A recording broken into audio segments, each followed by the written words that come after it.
everybody, and welcome to another Vengeance God stream. My name is Mikey Fatum, also known as Vengeance God, also known as Ambassador Kale, and I am here. He was invisible for a second, but I got him back with the with a very good friend of mine, but somebody who's important to all of y'all. Oh, there it is, Moopsie. I told Thomas I had to turn the notifications on so Rachel could Moopsie me. I had to let sorry, joined by a very important person and very good friend of mine. Ladies and gentlemen, Star Trek Online executive producer Thomas Maroney is here. Say hello, Thomas. Hey, hello, Thomas. Yes, picked up on his cues. Yeah, Hello to everybody who's popped in. Let me do a quick look through the chat. Hello, AceNet. I see it's your first time posting here. Thanks for being here. If you want to give us a follow, that'd be greatly appreciated. Hello, Nils. Hello, Trexpert. Jeremy and a hearty to you too. Rachel, what's up? Hey, Muwok. Hey, Sir Boulevard. Hey, Beowulf. Hey, Adam Akari. Hey, Rachel. I said hi to Rachel already. Hey, Passionate Soul. Mark the Chief. Greebog. And that Grim Crusade. Good to see everybody. Doc Nader. All right. I think that's everybody who's posted in chat so far. Say hello if you're here. Give a shout out. What's up, Disco? Thank you for being here and modding. I appreciate all of y'all showing up. As mentioned in chat, you've been running through speed running every possible interview that Ark could throw your way. Thomas, how you holding up? I am an introvert. I think that's probably pretty clear. Anybody who knows me or has interacted with me for any amount of time. But my my zeal for king and country will keep me warm, as Admiral Nelson once said, or at least as Jack Aubrey said in Master Commander. And folks, just Yeah, so you no, know, it's this is a Master and Commander stream. We won't be talking about Star right. Trek. Thomas and I are going to paint hold fast on our fists, and we're going to talk about that the entire time. You can bet those Navy uniforms from Generations will be in the game sooner or later. Now that you have unlimited power. Limited power. Yep. Very limited power, but still power. So I'm so curious. Not being behind the scenes anymore, I found out about your amazing and well-deserved promotion the same way everybody else did. How did this process, what started this process? How did you end up in the chair that you were always destined for? Well, I don't know about that, but I can at least, I mean, the process really was part of the changeover from, so we um so through this whole transition, right? Cryptic was owned by Embracer, and then Embracer wanted Deca to begin operating Star Trek Online, and so we went through this whole transition process with Deca that ended up lasting about 2 years, and ultimately, um, just a lot of things happened behind the scenes.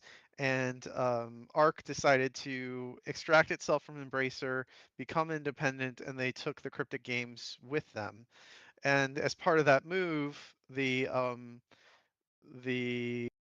product manager who was overseeing Star Trek Online, a really great guy named Cameron, he was kind of the Deca product owner for Stowe. He decided to find another opportunity, and so when he did that, he asked me if like I had been I've been working with him and the Deca people kind of along with Jeremy.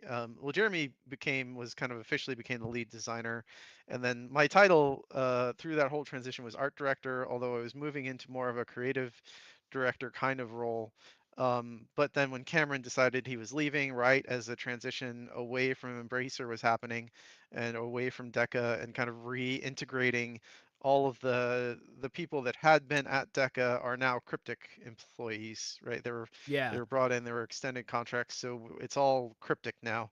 But as part of that, he asked me if I would be product owner for Stowe, because he knew my history with the game, and he knew my sort of creative passion for the game, my passion for Star Trek. But he'd also, thankfully, some of the suggestions I had about like product, like the Heritage Starship bundle, the TMP bundle had done, and the TMP bundle, things like that had done really well. So he knew that he had faith in my ability to kind of steer that part of it too. And so he suggested to ARC that I become product owner for Stowe, and they agreed. They were happy to have somebody at the helm who, like, they didn't have to go out and hire somebody new to do it, Yeah, right? They had somebody who had a history with the game, provided a sense of stability. That's really important, right? When you have these kinds of transitions. absolutely. Um, so that happened. That all happened right before the end of the year, and then when we get back, then it's announced that Jack is hired, right? And so Jack's our new CEO, a new old CEO, as I like to say. Um, Everything has and come full circle. Just Right, literally yeah. everything. Well, it was really funny because like when he announced he was coming back to the company, I DM'd him and said, "Hey, I don't know if you remember me, but I used to be when you were here, I was a UI artist, and now I'm and then the I've kind of climbed the ranks since then and everything." He's like, "Oh, of course I remember you." So it's been, we've talking to Jack about his priorities for the game, and so there definitely was a period of him, I think, sussing me out and seeing if he thought it was a good fit too. But since the announcement went public, I think we're good. uh, um, 2 weeks from but now, we're so sorry. We're putting Thomas back in starships. You'll never see him right. again. Well, I mean, as with every job, uh, you're always being evaluated whether you like it or not, right? you're So gotta. you're you're already doing a great job. Don't worry. Thanks. I uh, think it is definitely a stretch for me. It's a new area of operating, and it's a much broader focus even than just being art director. Right now, yeah. I am thinking about the business side, but thankfully we've got some great product managers still with the company who are handling a lot of that. But my concern is really strategic at this point. I finally become an idea guy, and let me tell you folks, that's terrifying. you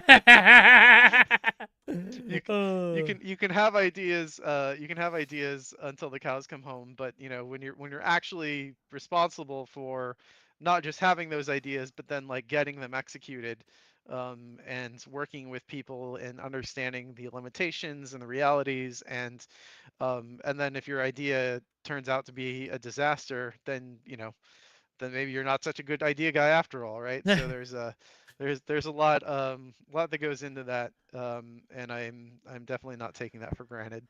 so one of the big perks of being an executive producer on a video game based off of a fandom that you've been immersed in your entire life is that you can now focus on the parts of the franchise that you think are really great. So what abuse of power do you have lined up? Where are we moving all the ships to the TMP era? We're just I moving the whole game there. I already abused my power to get the TMP uh, year that we had. I think we probably went well. I don't apologize for any of that. I No, mean, you we were careful shouldn't. to do things that I think people did want, but this year we're doing something very different, and I think I'm actually really excited because we're going to be hitting every show. We're going to be doing ships from every show in a way that I think people will be excited. Now keep in Now mind when you I just say said that, every like we've show. already. I'm just thinking ships from the animated series. Right. No, we actually do have one from the animated series. Oh So, man. yeah. So I say every show. It's more like every era because there are some shows that overlap in the same era. Like I would bundle like see the first couple seasons of Discovery and Strange New Worlds into one era, right? And then we have the later, like I would bundle the last 2 seasons of Discovery or last 3 seasons of Discovery and Starfleet Academy. That Yeah. also bundles into a different era, right? Yeah. Yeah. But in general, we're doing ships from every era.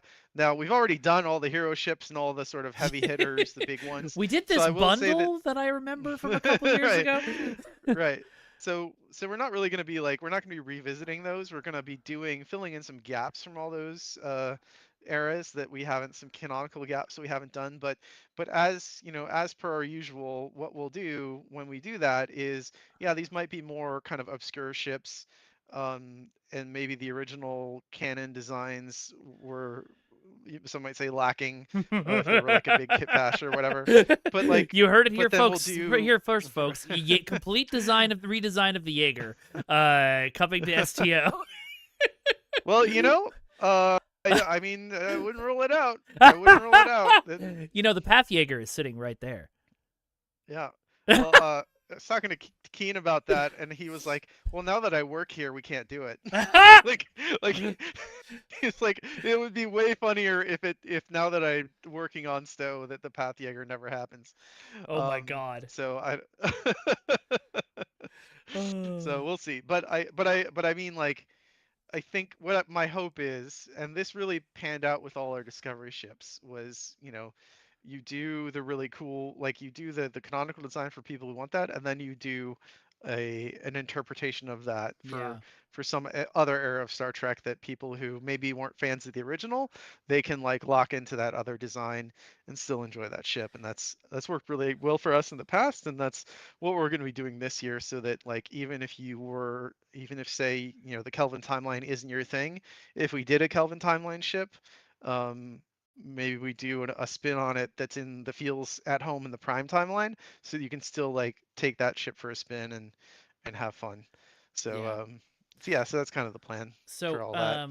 Like, I don't know, probably 5 or 6 years ago at this point, I walked up to your desk and suggested a modern version of a Discovery Klingon bird of prey, and now that ship is canon. So, Thomas, what would a 2410 version of the USS Athena look like? Well, I don't know. Maybe, I don't know if we'll find out someday. We might, but I mean, the Athena. So it depends on how we deliver ships, right? We typically do the alt skins for C-store ships. And things like that. So it really depends on how the ship's delivered. But yeah, it would be cool. And like, I think you would probably be something in like this, just to answer your question now that I'm thinking about it, would probably be something inspired by the Steam Runner. Because of the way the Steam Runner's nacelles are kind of under the saucer, or like integrated into the saucer in a way that I think it mimics the Athena and the wings it has, where the nacelles are like integrated in the wings, but they're also covered. But yeah, very cool.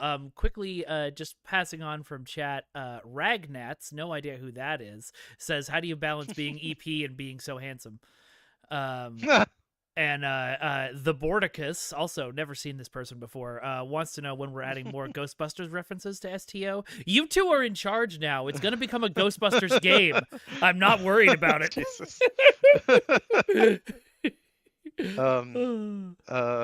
Yeah, I don't know. I mean, like, you can get pretty far with what we already have. Because you can make a tan jumpsuit, and you can use the kit pieces like the backpack, and then you get that proton gun from the Defera missions, and you're pretty much good to go. Ecto-1 frigate, tier 6. That's hilarious. So now that that's the shield. You get that the medical vanity shield. That pretty much is Ecto-1 colors. It's beautiful. So now that you're in charge and no one can stop you, how close are we to the Galaxy Quest lockbox? Oh man. The only thing stopping us is really licensing fees, frankly.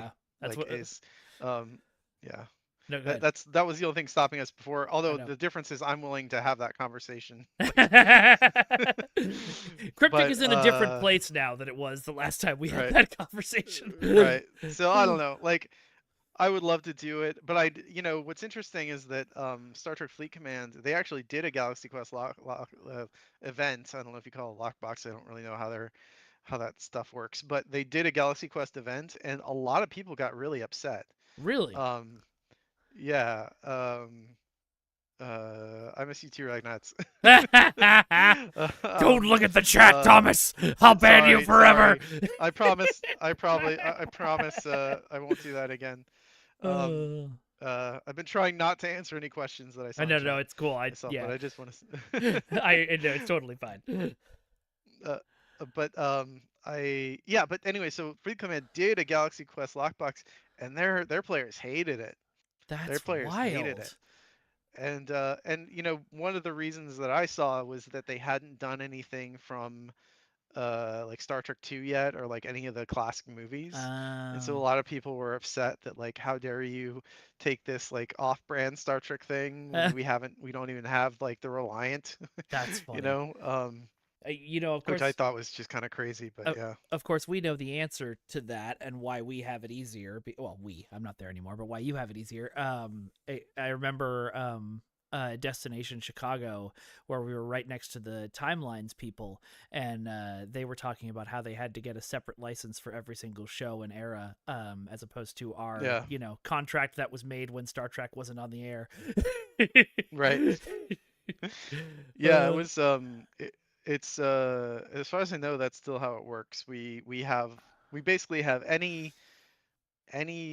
new Star Trek thing, I think pretty much in perpetuity, we are paying a license for, yeah, so we can incorporate stuff from Starfleet Academy, and we will be eventually, like we intend to. I've really been enjoying it, man. I gotta say, same.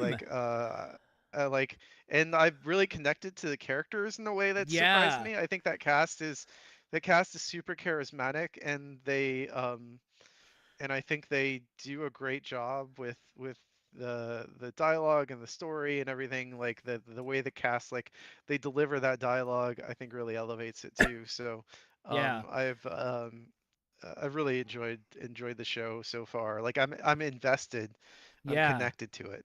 Yeah. I think from the jump they've really hit the tone they were looking for pretty perfectly. And they Yeah. can alternate between just total goofball stuff and like really serious heartfelt tributes to past Star Trek actors. I don't want to spoil things too much, but Yeah. like, oh my god, yeah, it's been knocking it out of the park. I don't think a modern Star Trek show has made me cry twice in a row on 2 episodes before. Yeah, I haven't watched last week's yet. I need to get to that, but it is it's been fun, and um I just, I just wish fandom, and we talked about this. I think we've Yeah. even talked about this on stream, but like, I just wish that people, if it's not for you, like, totally cool, Yep. man, but don't make people feel like crap for liking it, or don't go 100%. after the people in it. Like, don't make fun of their weight. Don't make fun of, and there's so much. I think there's so much, like, bad faith discourse about the show Yeah. that and that's, I mean, all these new Trek shows have had to deal with it. And like, I gave it, I mean, I have to watch it because it's my job, but I I I went into it with an open mind, and I actually really connected to it and you know I wouldn't have expected that necessarily, given that it's a show that I didn't think was for me. Yeah. And I don't say that in a bad way. I mean, like, it's a show about teenagers or college kids. Yeah. Like, that like, I think it's fair enough for a 42-year-old man to say, it's probably Probably not not. my demo, right? Yeah. And but I still gave it a shot, and then I ended up really liking it. And if you give it a shot and you're like, no, I really didn't like it, totally cool, man. Like, that's Yeah. that's totally your prerogative, right? But you don't have to, like, you don't have to say that the franchise is over, or that uh, this is, ruined my childhood or whatever. Like, it doesn't. That's not really what Yeah. it's about. It's about the fact that this, something that used to be exclusively for you, is now also for other people, right? Mm-hmm. And that you just gotta live with that, and Yeah. you gotta, yeah. Anyway, No, no, that's no, a no, whole, no, no, no. that's a whole. Don't stop the rant. It's a good rant. We want these rants. I Hmm. it's been like that with all of the new stuff. Captain Jofu in chat, which, by the way, thank you very much for the follow, Captain Jofu, and welcome to the stream.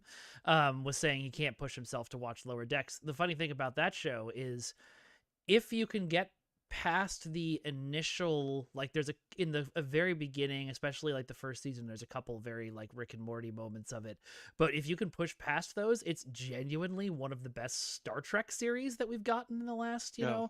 like decade. And it's just wild. I mean, I see a lot of the hatred focused on Holly Hunter's character, and I love her, man. I love her to death. I think she's great. That's one of the best teachers I've ever seen, and I think it's Yeah. because she's a teacher and not a Right. starship captain. And I think we've seen her in the starship captain role a couple of times, and she plays it differently than when she's just in her office with her socks off and her feet on the table. Um, Right. Right. but you know, um, yeah, I'm just really really enjoying it.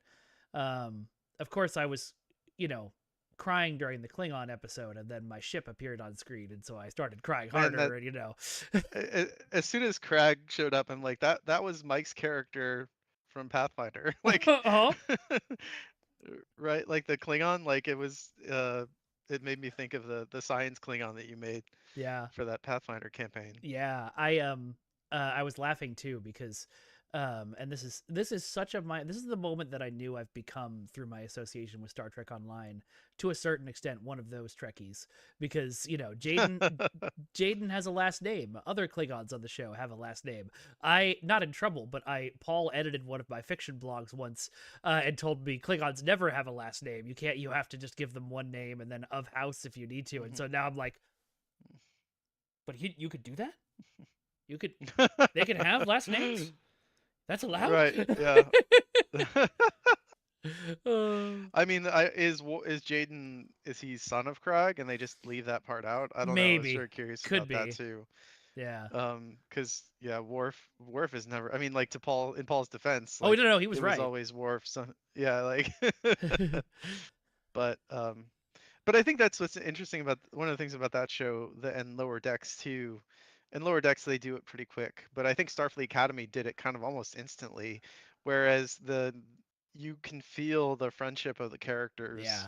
right? And that came together really fast. Where Discovery took a long, long Yes. time for that to develop, And I think and that on was just the show they're trying to make. But right. yeah, Yeah, they did it I'm on happy it's purpose. happened in Starfleet Academy. Yeah. Yeah, I think just season. We've talked about this a lot. I think season one of Discovery, they were trying really hard to be, not your daddy's Star Trek. And I think it ended up being for my personal opinion, it ended up being to their detriment. I know people who love that season, but Hmm. I feel like modern Star Trek has embraced being Trek a lot more, um, which is great. Yeah, and I think, well, and I think the success of like these giant franchises, and this is I'd say the same thing about Stowe itself, is these are giant ships. You can call them Yep. starships, you want to call them ocean liners or whatever, right? And they take a long time to steer. And so, I think there was, for all of the for all the sort of bad faith feedback we talk about, like there's still plenty of like good faith feedback about, like, hey, this is really dark, I Yeah. can't watch this with my kids, I can't enjoy this with my family. Star Trek's always been a like for me, Star Trek was a family event. I'd watch it with my mom, Yeah. and like she would not have watched Discovery with me as a little kid, Yeah. and so I think that stuff was heard, and then they kind of they turned the ship slowly, and then we started to get, Discovery season 2 was a lot lighter in tone Yeah. than season 1, and then Strange New Worlds obviously is a lot brighter in tone, and then they start bringing in more like kind of relationships between the characters, and so there is a conversation there that happens between what things they try and then what fans like and don't like, and I think that's healthy, and that's also something we can do on Stowe is listen to the things people are saying, and you know and sort of internalize the stuff that's said in good faith, and an honest feedback about what's going on with the game, and steer that ship. It just takes a while to Yeah. move, to change those directions, right? I was actually going to ask that as a, getting back to, I guess, the interview topic at hand of you. How do you, does that is, you've talked about, pivoting, the franchise itself pivoting to try and reach back to, more of a like more lighthearted, family friendly Star Trek. Um, what do you think your approach is going to be? As we've talked about many times, Star Trek Online is a Star Trek theme park. It's got the Star Trek for everybody somewhere in there. What do you think your approach as executive producer is going to be to like reconcile all of those eras and feels and try and make one cohesive game out of Yeah, I mean that's a ongoing project, right? It's it? always, I mean, we're always going to be adding stuff to the game. I think for the 60th anniversary, we're actually we and the franchise as a whole are going to be looking back a bit and kind of looking back in a, you know, the buzzword is nostalgia or fan service or whatever, Sure. but like we do want to celebrate 60 years of Star Trek, and so we're going to be looking at some more classic things of from Star Trek and from like Stowe itself, and focusing on that this year because there's an opportunity to celebrate the 60th anniversary of the franchise, and really like um, and do it in a way that I think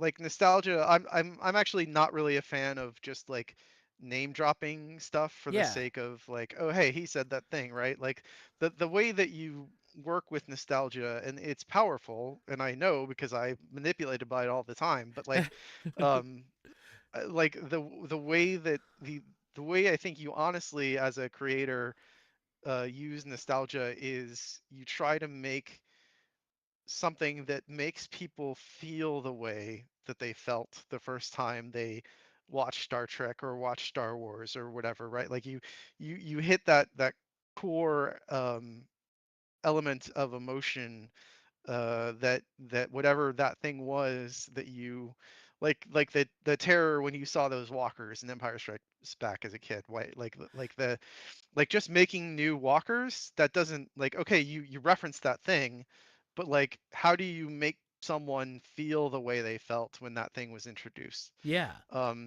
And so that's the conversation that we have to have if we're gonna be nostalgia peddlers, right? With working with a, I mean, let's be like, New I mean, executive here's producer the thing says is, he'll be pedaling in the year to come. right. But here's the thing, like I think it's healthy if everybody's honest about the fact that we love this IP and we love it because we were introduced to it at a certain stage in our life, right? Like there's a that, and it connected. Now that might have been an adult, like, but maybe like there are a lot of people who got into Star Trek during COVID Yep. because it was or because they were just like, or before, when it was on Netflix and you really didn't know much about it, and you're like, oh, I'll watch this, and like Voyager is one of the most popular um Star Trek shows on Netflix when it That's was, or amazing. the most popular. Yeah, and so I actually rewatched Voyager during COVID, and man, that show hit hard in that time because it was like, here's an isolated group of people who were just trying to like, they're trying to get home, right? They're trying to get back to a sense of normalcy, but they were kind of in their little bubble and they were alone, and like that was pretty emotional kind of watching, especially the early seasons of Voyager. So anyway, Yeah. my whole point, like we got down on this road talking about nostalgia, and the whole point to me is like, if we're going to be making these references and bringing up these characters and these situations that everybody's familiar with, we have to get to the core of like, why did people connect with that in the first place?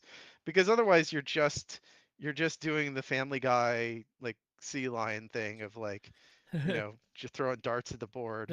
um but but if you can make a if you can make meaningful, if you can reconnect with that spark that someone remembers, and it's that Ratatouille. No, I think the perfect analogy is that scene in Ratatouille, right, when he eats The Ratatouille.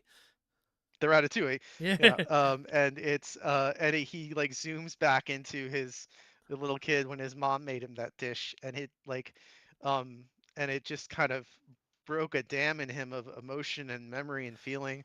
Like that's the ultimate goal, I think, for anybody who works with an IP like Star Trek that has such a powerful emotional and historical connection to so many people, if you can bring back that sense um, experiencing something for the first time, experiencing that sense of friendship that you have with the characters, of experiencing that sense of discovery or wonder or even fear, right? Like that's the holy grail. Like you're never like not never, but like it's hard to get there. Yeah. But if you're striving for that, at least you're not just it's it's not just enough to like drop in to name drop things and say, oh, okay, well we mentioned Andorians, so we're Yep. good.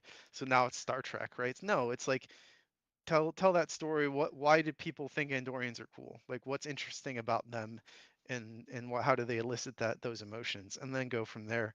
I mean, like I actually had a Ratatouille. Have you ever had that experience, that Ratatouille experience? Yeah. I definitely have. Um, I'm trying to think of. Okay, well, this is going to be a bit more personal, but I remember in high school uh, I was really concerned because I hadn't cried in like a year, and I'm usually a big crier, and so I was like, oh man, something must be really wrong. Uh, and then I was at Disney World watching just a random Disney parade, and suddenly the floodgates opened just from because everything they do at those parks is more than just we're going to do a parade and throw the characters on it. And Right. Yeah. so it just was immersing me in that like moment from my childhood, and I was like, okay, good. Yeah.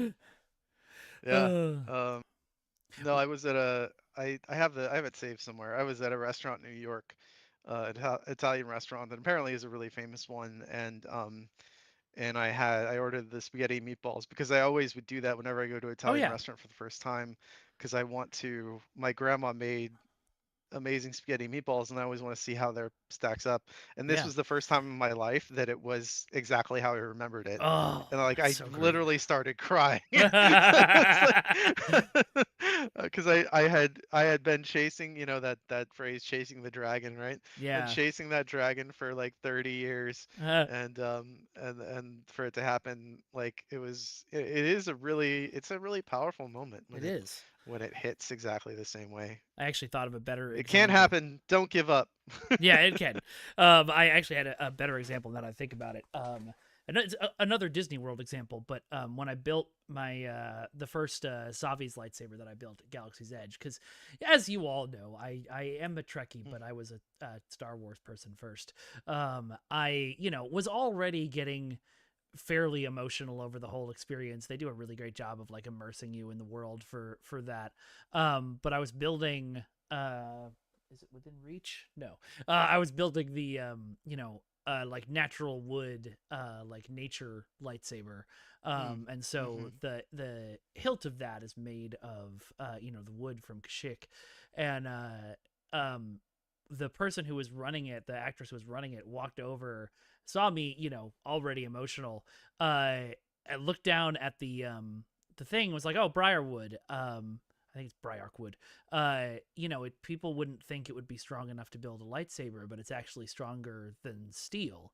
And then she took a beat, and then she looked me in the eyes and said, "And I think people make the same mistake about you," and turned around and walked away. Oh And it was damn. just like, arrow right in the heart. Oh man.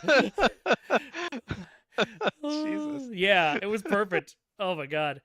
Um, so I'm curious. Well, that was when there was not to be too mean about it, but it was when, I mean, that was brand new, right? Wasn't it pretty Yeah, early when you did that? So yeah. they still had kind of the A team there Yeah. doing those. I think they still do. There's a guy who's been doing it in Florida for like a decade now. That is apparently Hmm. amazing. But Okay, building a cool. lightsaber out of Mike. Yes, thank you.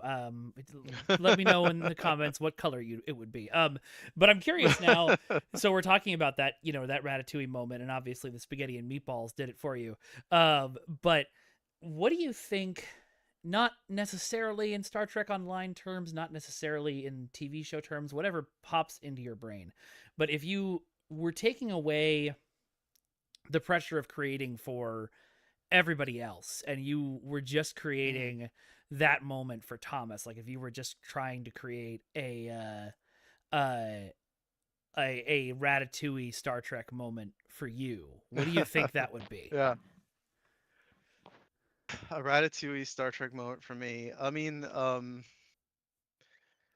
think the first time that I watched Star Trek the motion picture and Spock goes into V'ger and Mm. like sees all those planets and that big eye, you know, I think I was pretty young when I saw that the first time.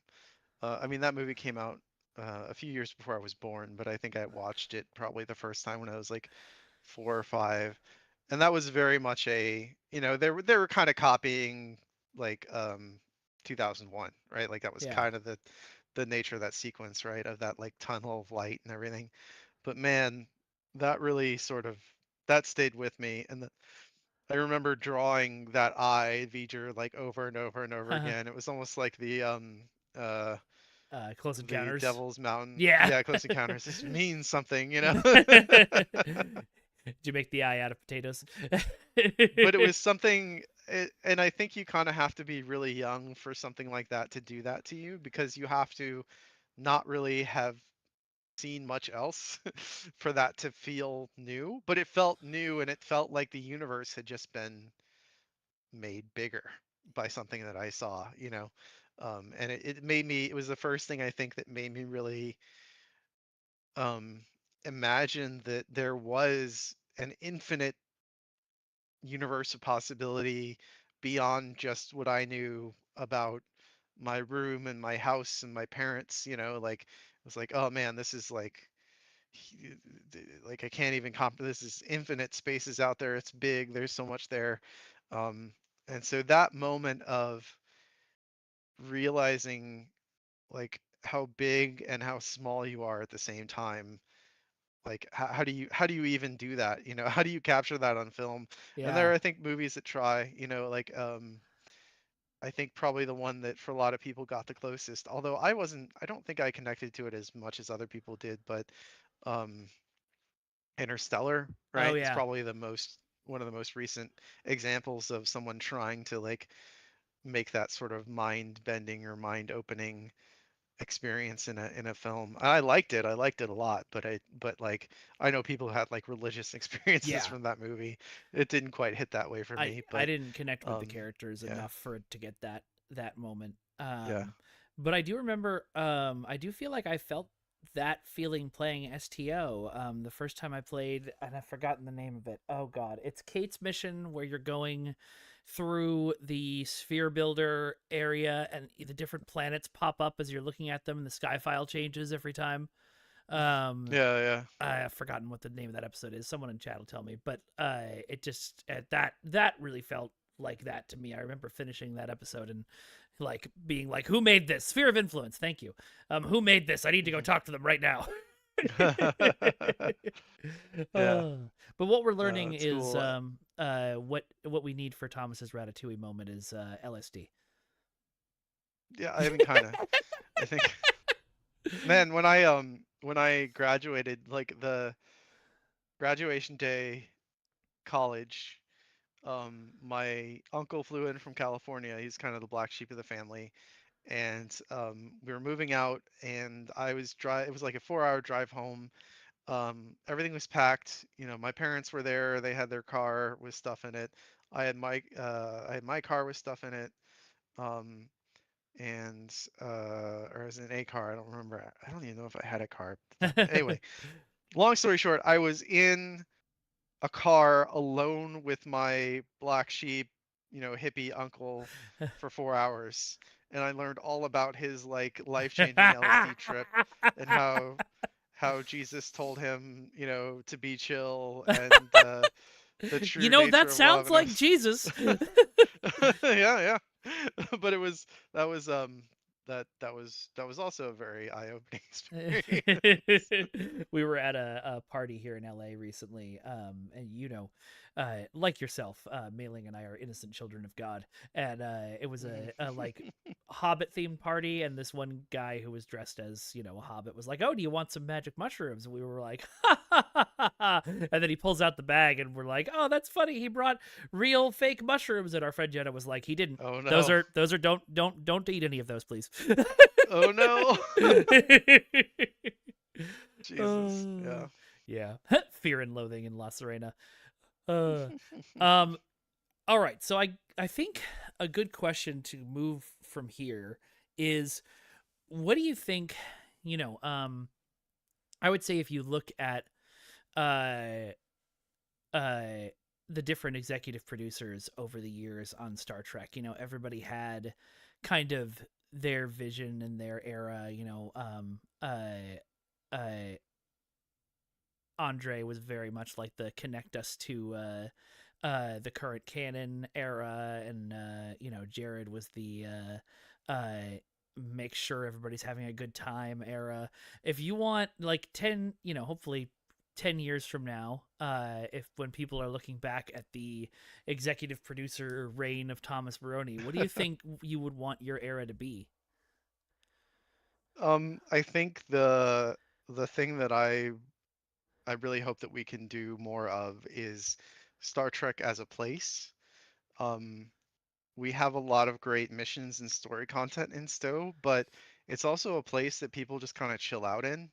Like I watch a lot of Stowe streamers, and half the time they're just dancing on Risa or Drusana or even Defera. Like they're just hanging out and they're having a good time with their friends, right? So like I want there to be more opportunities for people to have that kind of social gameplay, but it still be kind of immersive and give more places for people to explore, um, that feels like you're learning more about the universe, you're living in the universe. It is like technically Stowe is an open world game in the sense that you can fly around, like you can fly around sector space and still find missions. Like those patrols are Yep. still in the missions, and they're rough, but they're still there. And so like bringing that sense of open world back a bit is something that I'd really like to do. And again, like I want us to remember that Stowe isn't just about, or doesn't have to be just about the TFOs and the story content. And that's all super important, and we're not stopping that. Like that's still going to, we have to keep that going, right? But I also want to try to at least add more things where you can be delighted by exploration. And I think Yeah. when people talk about exploration in Stowe, I think there's an expectation there that it has to be its own system. It has to be hooked up to very special kinds of rewards, and there has to be a whole UI and everything, because we trained people to think about systems in Stowe that way. Yeah. But like to me, it would just be a win if you could fly around sector space, find some content, and have a good time. Yeah. And like obviously we want to like reward people in a general sense for their time. Like we want there to, because it's, our players don't really engage it with anything unless the rewards are there, and I can't fault them for that.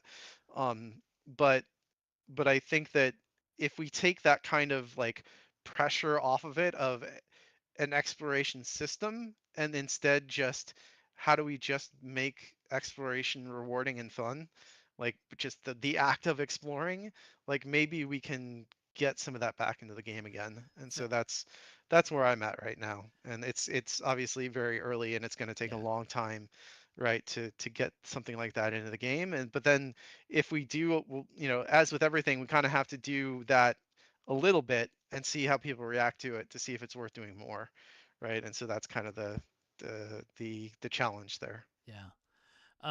So when I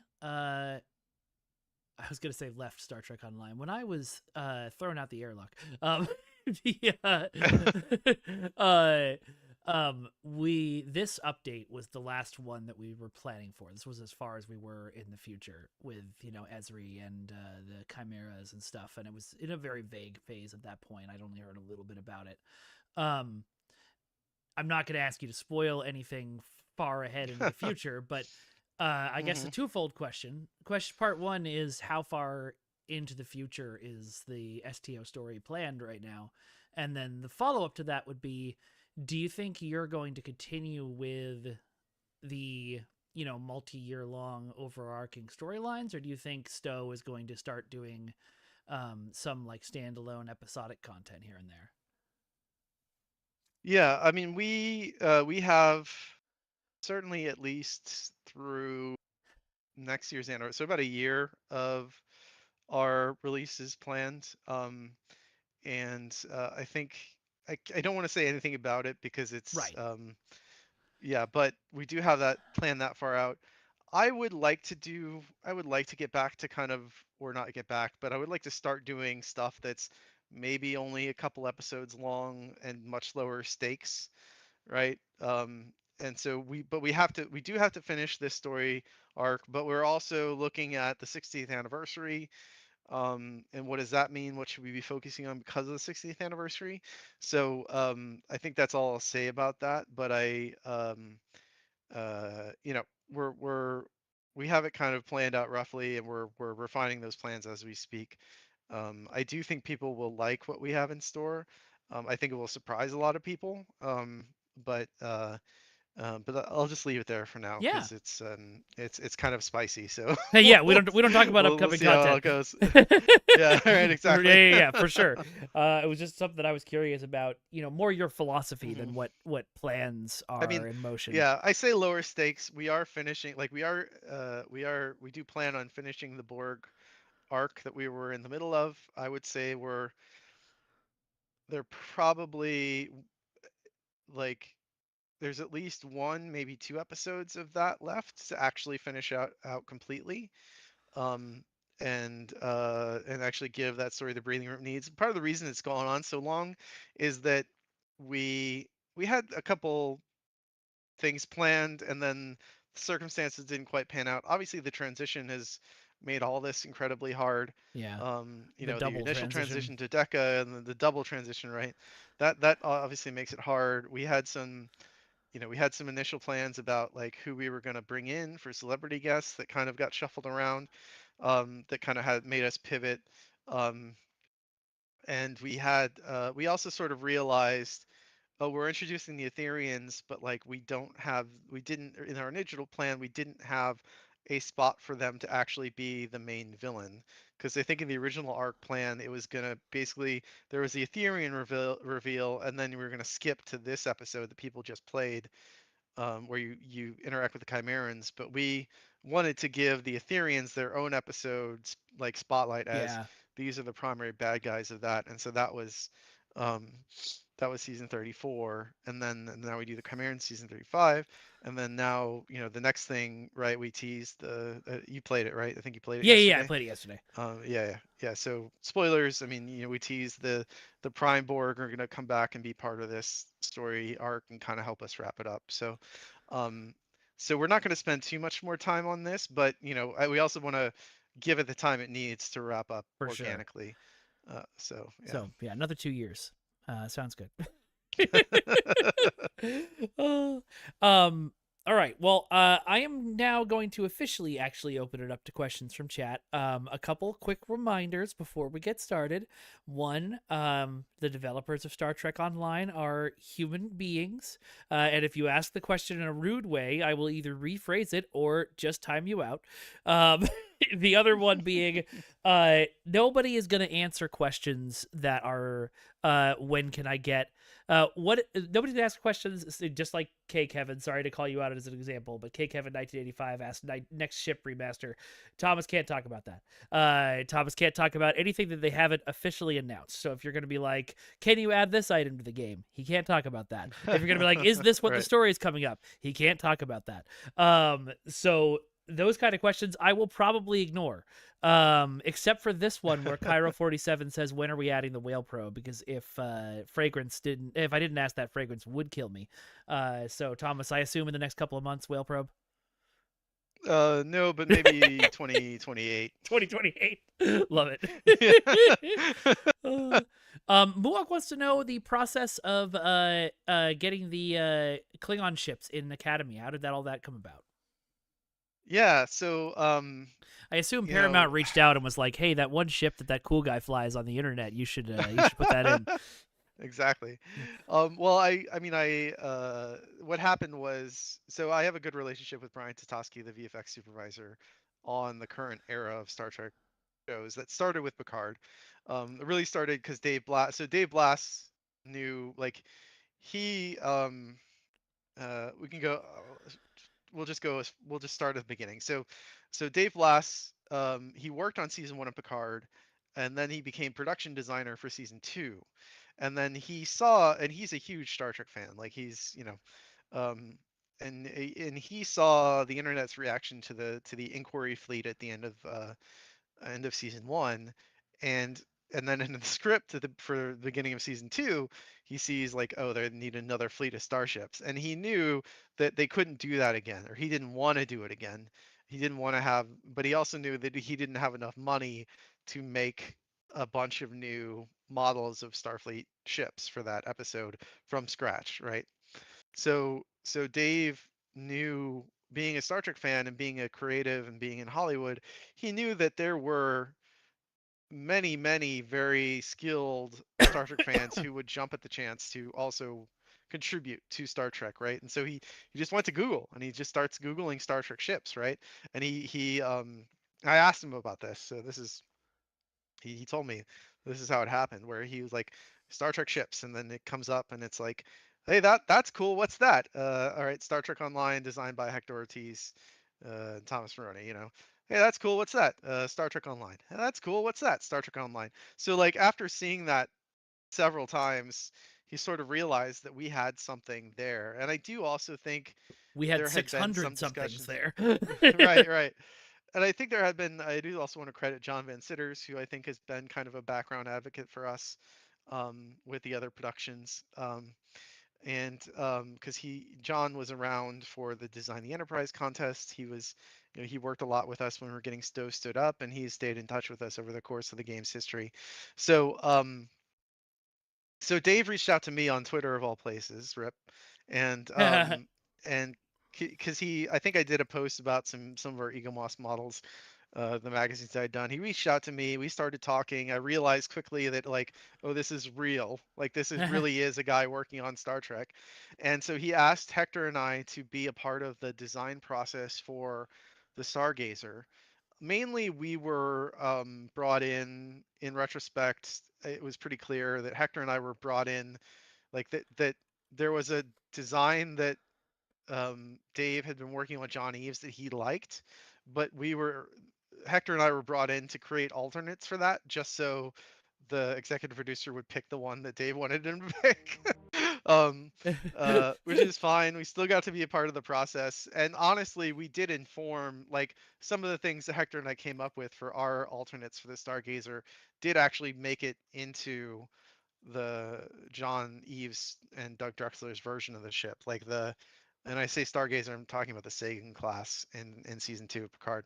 Like the deflector, where the deflector is and stuff, that kind of came out of some experimentations we did with kit bashing the um, Akira into the saucer of what John had. Anyway, so that built that relationship, that set up that relationship, um, and then after that Stargazer thing was over, then Dave was like, "Well, we still need all these ships for the script, and you know, I want to use guys' ships, but like the effects house doesn't think that they'll work. Can you send me some models?" So I put together a package of our highest detailed ships and sent it over. And then, and to their credit, Brian and the other effects guys were open-minded about it, and they looked at them honestly. Like they could have easily just said, "No, we don't care." Yeah. And sometimes that happens, right? That happens, right? Like people Yeah. just don't have time to give you a fair shake. But no, Brian did. He looked at it and he was actually really impressed, and so they were open to it. So we ended up giving them. It didn't show up in the first season, but the Edison was one of the ones we gave them. But you made that video about it, right? Yeah. The Sutherland, the Ross, the Reliant, and what was the last one? The Gagarin were the four that showed up in season 2 of Picard. And then we gave some of the other ones we gave them, like the Edison and the Elita, showed up in season 3 as well. And so ever since then, I've kind of been in touch with Brian occasionally. He's actually running the Ships in the Line calendar Oh, now. nice. And so I actually did a piece for the 2027 calendar that should be probably revealed this summer. Hell yeah. Um, and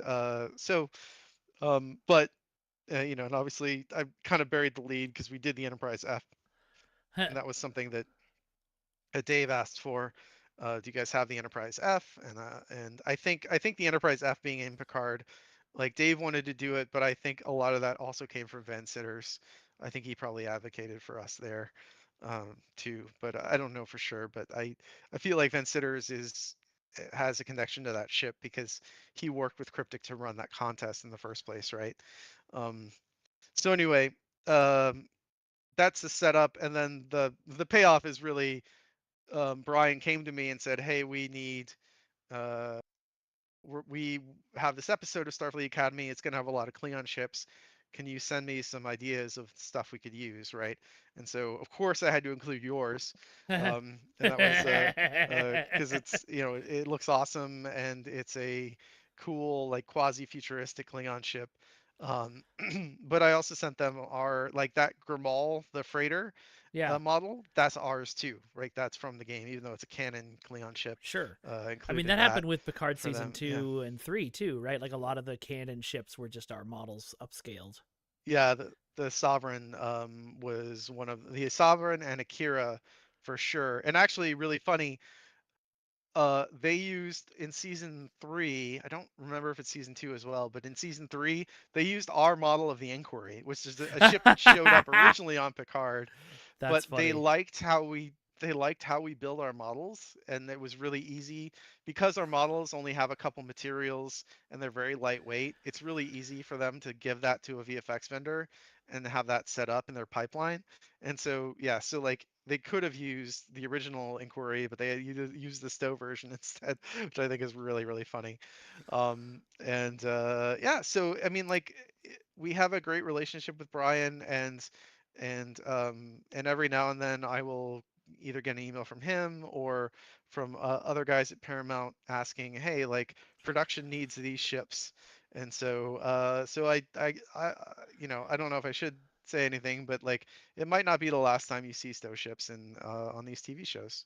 Hell yeah. I love that that relationship happened the way it did and worked out the way it did because it's just it's got to be such a relief for them to not have to design a bunch of ships and worry about whether fans will be angry about them, and also to like have the ease of just being like, hey, these people can send us literally hundreds of starships, and we can Right. use them all. It's great. um Let's see. Next question coming up. Marker Chief wants to know which of the 6 multiversal Borg factions currently in the game is your favorite? uh, the Chimerians are like the Chimerians are really fun, and they were really fun to design. And Hector Ortiz designed yeah, he designed all of the ground Chimerians. The space Chimerians were kind of a Hector did one of them, and then we outsourced some of the other ones because they're more simple. But um, I think the Chimerians are my favorite. They're just so So gross and cool. weird, and like and and the Chimerians are a great example, I think, of getting a prompt as an artist that you don't like and finding a way to um execute that you're really happy with, and like because like when Al this whole story arc was originally developed by Al, and I think the story is super cool and everything, but like the original prompt for the Chimerians was like just pretty like monster Borg, right? The fast Yeah. zombie version of the Borg. And and I the only reason I didn't like it is because if we just did fast zombie Borg, like it's been done before, the way Skyline was an example that we Oh looked yeah. at, and Edge of Tomorrow, right? Like they're cool like cybernetic creatures that are terrifying, um but also like they're like if we did a Borg version of that, it wouldn't really be any different than that, right? And Yeah. so the challenge for me, um as art director, I think I might have been associate art director right when we started, but maybe I was full art director, I don't remember. um because we started this design process back in 2022, I think. Oof. um so the challenge was like, okay, w- Al wants to do fast zombie Borg. How do we do this in a way that still feels Star Trek and still feels grounded in the rest of the universe. And so that's where I came up with the idea of like, okay, well maybe they're like not just implanting cybernetics, but they're also implanting other body parts. And so like and thought it'd be cool to, well, let's just, instead of making them all humanoid, like we have all these different we call them skeletons in the game, animation skeletons, different types of creatures in the game. So what if there's like a dinosaur chimera and a Tholian chimera and a Zincathi chimera, and that did a couple things, because it meant that the silhouettes would be wildly different, which is great. But it also meant that like you could look at that thing and see the Tholian bits, or see the Voth bits and the Zenkethi bits, and immediately it reminds you of the other like Star Trek stuff, right? Yeah. It's like this is something that is from Stowe, is from Star Trek, but now it's been like mutilated and tortured into this vast zombie Borg. And so that gave me the identity that I needed to really buy into the whole concept, right? Because it's important that when we're doing anything like that, I don't want to just, I don't want to just to make a random fast zombie alien. I want it to be something that feels, um, or like that feels like it is a part of Star Trek, and that it's referencing these things, and has that those visual points of connection. Because like when you look at the Tholian, or excuse me, when you look at the Chimeran captain and you see the Klingon head ridges, but it's on a Tholian body, Yeah. and with Herc legs, like all these things are like, oh, that's gross and unsettling, but it also does ground it in the broader universe of things that we're familiar with.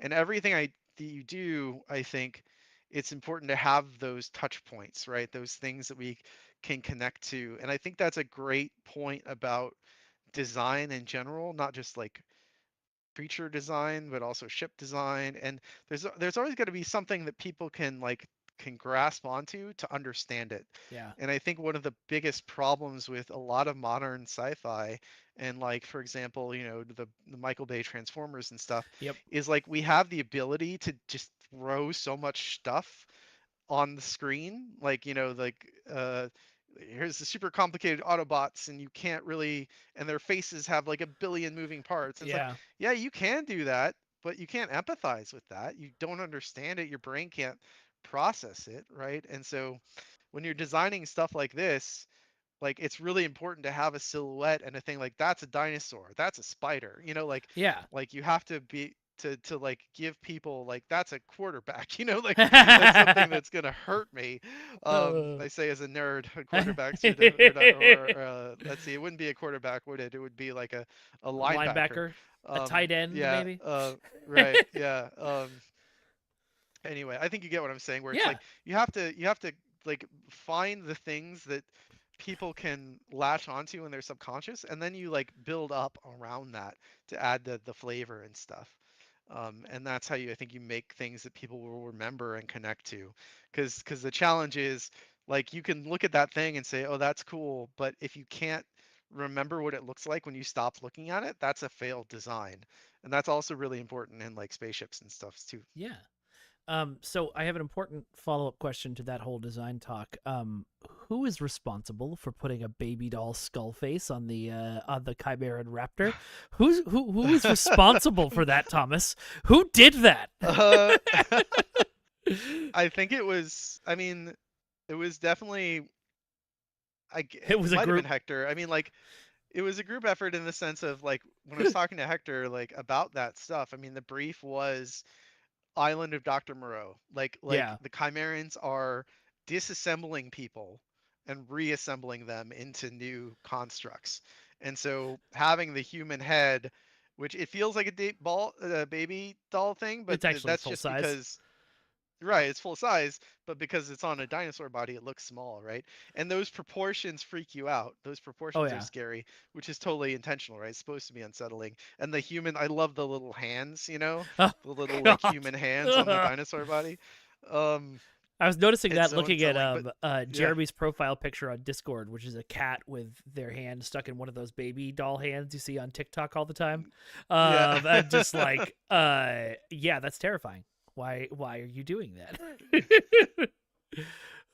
Yeah, well, that's because here, I mean, we kind of have to because the brief from Al was like make Borg that are scarier than the Borg, and you're like, Yeah. oh, okay, like, Really got to right, like, tap into some serious shit here. right, because like the Borg are already have plenty of body horror and very Geiger-esque and everything, um, so that the doing that sort of uh mismatched biological parts and stuff was the main and also kind of leaning into the again spoilers the trill nature of the Borg that was something that also really helped us um, make them different and have the little like trill worms embedded into the design, which I think is always is super cool. That was Hector. Like Hector came up with Yeah. that, uh, it's funny because like if you notice, the ensign Chimeran does not have a head. Like it's a humanoid body, but it does not have a head. And because the heads are used on the they're used on the dinosaurs and uh the the the spiders and everything. So so we joked about there being if you ever I don't know if we'll ever go to a Chimeran Borg cube, but if you did, there's probably a room where they're just sort of like popping heads off of people and then putting them in a Just big a pile and pile then of like skulls in the corner. right, You right. know. Well, not just skulls, right? Because they need the head, the brain for the processor, so they got to Yeah. keep they kind of like pop it off and keep it preserved in a little head jar, and then they use that to put it on their dinosaurs and their spiders. Yeah, it's Sid from Toy It's it Story. from Toy Story. Yeah, absolutely. Plus, it's very important that you pay attention to the pustules. I just like saying that word. I'm assuming Flo is to blame for that word and Yeah, pustules. right. Yep. Alrighty. Okay. Well, here's another question. Hippie John wants to know who your dream Star Trek celebrity to have in the game that we haven't already had, obviously, would Yeah, be. yeah. Hippie also asked people in chat to answer that question for reasons that will Mhm. become clear later. Jeremy, don't answer that, but everybody else can if you want. uh, Let's see. Dream Trek celebrity. I always thought it'd be fun to have Barkley in the game. I don't know if he's a nice guy to work with or not, but I'm gonna guess um, probably not, given things, but but yeah, but that we've already hit like so many. I think I know Jonathan Frakes would be awesome. I think Jonathan Frakes would be amazing. I think he'd be super chill. I've heard he's chill. he seems chill. Um, yeah. Yes, somebody I think like O'Brien would be cool. I'm just trying to go through in my head of my problem is I don't really I don't want to meet celebrities. Like I don't, you know what I mean? Like You can't I'm disappoint not a picture. right, exactly. That's exactly it. Well, I think I'm very I try to be very realistic about the fact that this is a person, they're not their Yep, character, 100%. right? And so like I know a lot about Will Riker. I don't know anything about Jonathan Frakes. So like Yeah. like I mean I know a little bit, but you get what I'm saying, Hey, right? you It's like directed some TV, right? right. Yeah, like so I'm not one of those people that fantasizes about meeting these people or like and I have gotten to meet some of them and it's been lovely and they've been nice and and because that they're they're very grateful for the spotlight. I was in the recording sessions with Nicole and she was very lovely and um, she was very excited to be Esri again, and she was grateful for the opportunity. She also mentioned that, and so I want to say thank you to everybody out there who, when they meet Nicole, she said she got a lot of great feedback for being in Stowe, and That's that awesome. really made her open to coming to work with us again. So that's really cool, and I think there are like but I mean like that's the thing is they're people, they're and so some of them I think I could totally be chill and hang out with. And like I remember I got a picture signed by Ethan Phillips and he asked me, he's like, oh hey, have you read Ready Player One? And I was like, what? like And he's like, yeah, that book's really good. I was not expecting it, but like, so like you never know. Like, Andrew Robinson plays Garrick. He's very lovely. Yes, He he's a was great really guy. nice, and it was cool because like he he actually remembered something. We were on a because we had a panel with him, and then I think later at the show at the Star Trek Las Vegas floor, I talked to him a little bit more, and he like remembered me and remembered what we talked about, and so I've had some great experiences with Star Trek celebrities. Yeah. I'm pretty self-conscious. We established early that I'm an introvert, so it's a little, I don't, and also in my position now, Yeah. definitely want to make a good impression. There's a lot riding on that too, so it's a lot of pressure that's tough to deal with. Yeah, Um, I but try very that, hard, yeah, especially with conventions and now living in LA and stuff, to just treat everybody like people. I've seen at conventions people have the full special interest meltdown upon meeting somebody, and like I totally understand that, and absolutely right, like it like I'm not gonna make fun of anybody for doing that, but at the same time, like if I was the person on the other end of that, I would be like, I can't. Like I don't know what yeah, to do with this. right, yeah. I think I do want to say I'd love to have some lower decks people in the game. Oh I'd yeah. love to have any of the main lower decks people. Well, any of them really. I think would be a lot of fun. But like, Tawny would be great. Jack would be great.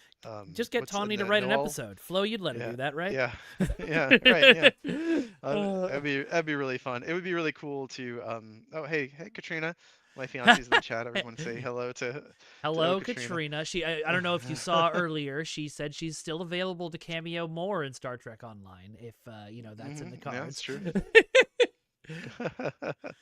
Uh, um, so yeah, there's I think yeah, I think Frakes would be great as a TNG guy. Grew up with TNG. Frakes would be a lot of fun. yeah. Um, as one of the standouts that we don't have yet. I would love to give Frakes a funny episode. Not like a necessarily like funny episode, but like a more lighthearted than the Borg are about to destroy the Right, universe, because he just works so right. well in that kind of context. Uh, you Yeah, know, his brief appearances on Lower Decks were so great. yeah. Absolutely. Yeah. All right. We got other questions coming in. Let's see. Okay. There was one that I wanted to throw, but I may have lost it already. Oh, well, we can continue on the same lines. Kevin 1985 says, "What Star Trek actor would you most like to work with again?" Let's see. Um, I think we could do better. I think we could do a better Geordi story than we did originally. Hmm. So like it'd be cool to work with LeVar Burton again if he'd come back. Yeah, I'm just throwing stuff Yeah. out there. This is in no No. way. Well, no, you're the executive We producer now. Everything you say is canon. right. We do have a slate of who we're hoping to work with this year, and unfortunately LeVar is not on that slate. But um and I can't obviously talk about who that is. Yeah. Um I think, but it would be cool to do a story that's more about Geordi. Like Geordi happened to be there, but that story wasn't really about him or anything Mm. related to him, Yeah. right? It was more related to First Uh, Contact than anything else. yeah. Well, and now that we have Picard, now we kind of see what he's been up to. We could work a bit more of that into the game, Yeah. right? Like, um, and um, I was really glad. I love Hugh as a character, and I was really glad that we got Jonathan Delarco to uh come come kind of play in our universe. That was awesome. Um, I um, you know, there's so much in those DS9 characters that's so much fun, and so like Andrew, yeah, having Andrew Robinson back as Garrick, if we found a good story fit for that, would be really cool. Armin The Shimmerman, story obviously, as fit is Quark. canonizing him and Bashir. That is the story fit. We should do There you go. it. Um, Unfortunately, I think in Stowe canon, Bashir is married to Dax. Esri, yeah. Uh, Listen, yeah, it's the so future. yeah, Things are more open now. People right. love in different ways. The Esri, Garrett, Polycule. Yeah, yeah, exactly. Uh, um, Arcane Flame Pony wants to know, besides Ghostbusters and Galaxy Quest, are there any other properties you think it would be fun to have a crossover with, and why would it be Power Rangers in space? uh, Power Rangers. I mean, there have been so many. They've essentially made Doctor Who canon in Star Yeah. Trek, and Strange New Worlds. They what's her face? Oh God, I can't remember, but it's Carol Chan, Carol King, Oh yeah, right? yeah, yeah, yeah. That her actress, I forget the character, but um, she mentions hanging out with a guy who's basically Doctor Who, like it's clearly supposed to be Doctor Who. So Yeah. so that is now that doesn't mean that like we could use any assets from Doctor Who or anything, We but could that we is could probably something that, throw a phone box through space at some point, just in the right, background. right, right. Apelia, yeah, thank you.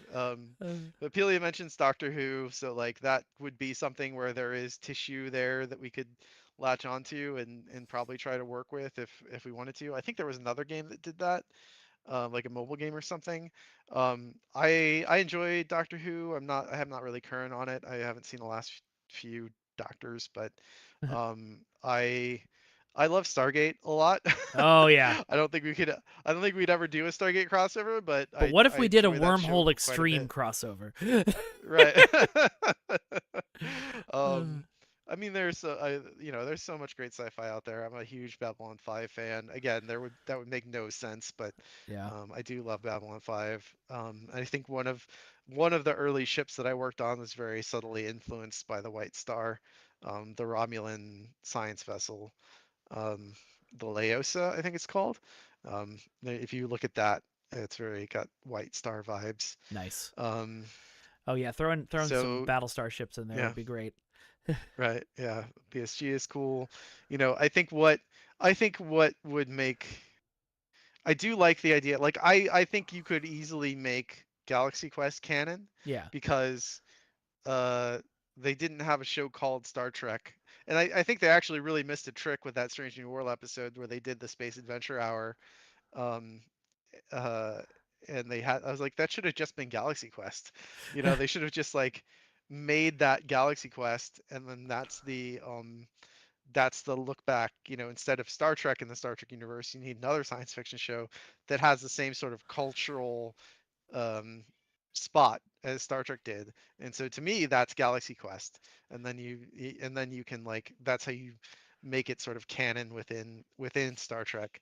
Um, so that's what I would want to do. But you said besides Galaxy Quest. So Master But Commander, yeah, there you go, you Master go and back in Commander. time. You go back in time and you're on a tall ship and you have to help Russell Crowe Yeah. out of a jam with the French. So there's I just posted a link in chat for people if people want to watch it later. But there's a character that you reminded me of called Death's Head, who's a Marvel Comics bounty hunter character, and he's hilarious because he was created in the licensed Marvel Comics back in the 70s or 80s. So he started out as a Transformers character and then became a Doctor Oh Who wow. character, but still was interacting with all the main Marvel Universe characters, and so they still now own the rights to Okay. him, and so he pops up in Marvel Universe stuff all the time, but is technically a Transformers character. It's wild. That's Oh, really funny. yeah, Yeah, that's another thing they did. IDW did a Star Trek Transformers he crossover. did. There This, was a Legion of Superheroes in Star Trek crossover, an X-Men crossover. yep, So the there's been a X-Men lot of stuff. TNG crossover novel I remember being very good. Admittedly, I read it when I was a child and haven't since, but Right, right. Yeah. Uh, Oh man. All right. Well, I think we should do one last question, but I've been dominating your very busy schedule for an hour and a half, so we can let you go after that. But does anybody have a super interesting question that you can throw our way? The most interesting question. The you got the executive producer. What do you want? Mark your Chief wants to know how much is the fish. How much is the fish? I have no I feel like idea. that's a reference that I don't get, Me and neither. I feel like I was I'm hoping a you would get fake it. nerd girl for not getting it. Okay. Beowulf, I love that question. We're not going to answer it because it's been answered a whole bunch of times. The very quick version of it is doing anything with a holodeck property like Dixon Hill or Captain Proton means inventing an entire new game's worth of assets, and that would be troublesome. The Bordicus wants to know if you are able to tease anything more about the upcoming ship bundle. Um, let's see. I think we've already said publicly in a few different places at this point that it is going to be enterprise themed. Thomas, you got to sing it. You got to sing the Um, tease. it's been a long road getting from there there to to here. here. It's been a long Long time. time, but my time is My finally time is finally finally. near. I hope that it syncs up with the delay Yeah, it from would me be to hilarious. Oh, thank you very much for the follow. So um startled. yeah. Uh, Let's see. Is there anything else I want to tease about it? Um I will say that here I'll throw this out there. The oh, I don't know if I should. Um it's uh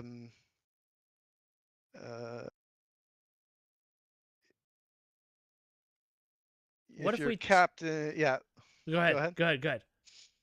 No, I was gonna say, if your captains have an intrepid attitude, they will be very excited about the bundle. Thomas don't know how I to don't. tease. Only give full information. Right, right, right. That's uh, always it. Always feels like a fine line because you, to me, it's like if you don't learn anything from a tease, then what's the point of like the teasing hasn't uh um really it teased worked. anything. But Yeah. anyway, Yeah. yeah. No, yeah, Mino Dan, it is the Jaeger class. We could also tease that the entire bundle is currently sitting on my dining room table. The Oh digital yeah. bundle, yeah, it's just sitting right there. Oh no, Ryan clipped it, and the title of the clip is "It did not, in fact, match up." To watch that Oh later. no. Uh, Thanks. all right. Well, Thomas, it has been such a pleasure chatting with you today, and I really appreciate you taking the time. Thank you for being here. I know Jeremy was sweating under the pressure, but I do really feel like if I had an STO dream team to pick out, we're pretty much at that point right now. With our executive producer and our lead designer, and I taught the community manager everything she knows, so. That's not true. Yeah. It's not true at all. Flo is an amazing writer, and yeah. Anyway, I swear to God, I miss working with you so much too, Ryan. Um, Yeah. but anyway, we are gonna wrap up here. It's the day after launch, and a launch that went very, very successfully. But I'm sure Thomas still has 4,000 meetings to attend. So just yeah, thank you so much for being here. Is there any last things that you want to throw people's way before we sign off? um And if it's I an Oberth, I swear to God. No, I don't think so. I think, I thanks so much for having me and thanks for continuing to support the game. Of You course. didn't have to, and I'm very grateful for that. And I miss working with you, and Ryan and it's been a tough 2 years, and I miss so many of the people who couldn't make that journey with us. And I hope that we can all work together again someday. And and Just I'll hire us say, all if you want that back, to happen, double the team folks, size. well, right, right. Well, I mean, we can make the team size bigger if we make more money. So, Yeah, there you go. in my role of executive producer, I'm gonna ask folks, hey, if you know somebody who used to play Stowe, and then hasn't played it in a while, like now's a great time to come back and check it out. It's changed a lot. It's grown a lot. We're gonna be doing some more win back stuff in a couple months that I think people will be interested in. So keep an eye out for that. But seriously, if you used to play Stowe with a big guild or other friends, and you think they might get a kick out of it now that Starfleet Academy is on the air, or anybody is on a Star Trek kit, get them to come back and check out the game again, because we this is a new chapter of the game, and we need player support to make the most of that. We have a lot of great opportunities. That Jack being in charge, it's pretty wild because it reminds me of the way it was kind of around the time that you started, Mike, where Yeah. it was like we like kind of right around the time of the transition. And I said this in my interview with Spencer too. I think a lot of us looked at Stowe as kind of a solved problem.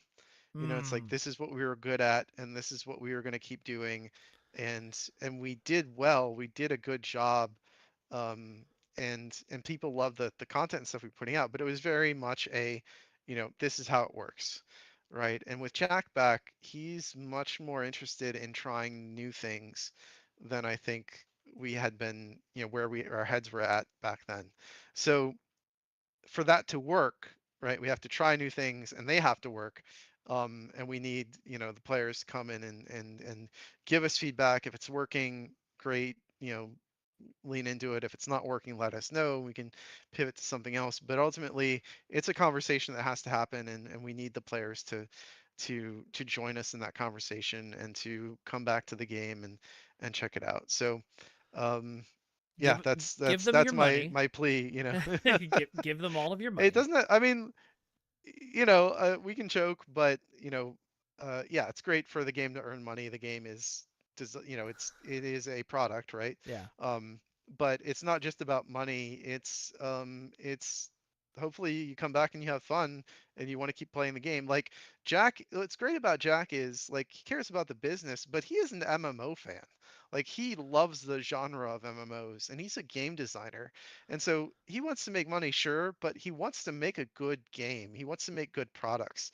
And like to have somebody at the CEO level who feels that way. And we've had great CEOs at Cryptic. I'm not saying that they weren't great, but Jack is connected to the product in a very personal way as a fan that I don't think we've had in a long time. And I think that as a player and a game designer, that he wants us, like he wants the products to be fun and he wants players to have a great time. And and it's not just the metric of success to him isn't just, hey, we got to hit these KPIs. We still have to, but it's, are people having fun? Are they talking about how much fun they're having?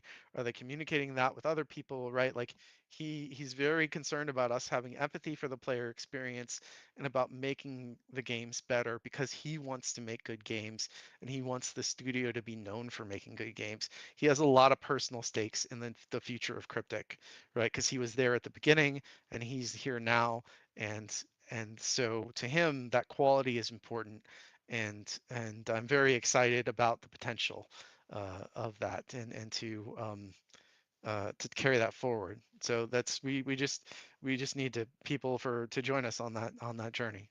Now, you know, I think last time we calculated your personal salary was 50 to 75% being reinvested back into Zen for Star Trek Online.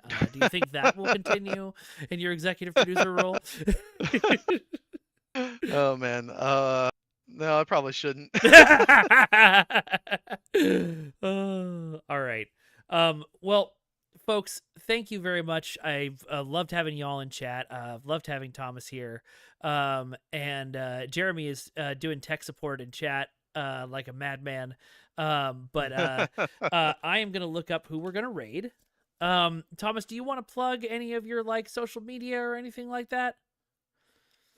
Yeah, I mean, I pop into the Stowe Discord every now and then. I think it's the Thomas the Cryptic Cat on that account, but mainly on social media I'm using Blue Sky, so just at Thomas the Cat at bluesky.com or whatever it is, how it works there. So people can hit me up there if they want or follow me on Blue Sky, and that's pretty much where I'm active these days.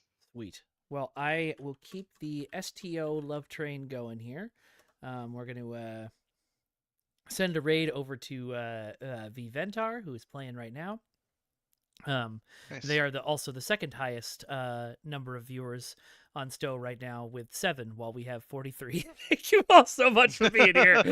There was a bit. Yeah, man. There was a bit where the Twitch category tells me how many people who are watching, and there was a bit of where everyone watching Star Trek Online was watching this stream. So, Oh yeah. that's great. One quick Awesome. Well, announcement before we go. I am gonna be on the official Cryptic stream next week. I believe. I assume that's been confirmed. It seems like it had. But also immediately after that stream, lead designer Jeremy Randall will be joining us for another interview. So get all of your nice. 1 + 1 = 5 questions ready, because that's what he loves answering. All right. So we will see you all next Tuesday. There are no streams tomorrow or Friday because I am driving up to the Bay Area for things and stuff. So I will see you all next Tuesday for the interview and for the official stream. And thanks everybody Awesome. very much once again for being here. Thanks to all our subscribers and followers, and a huge thank you to Thomas. Yeah, it's a pleasure always. All right. Well, then we will see you all next week. Bye-bye. Oh, bye-bye, everyone. It did the raid before I said bye-bye. Oh, well. Bye-bye, everyone. Bye-bye. Bye-bye now. We're leaving. Bye.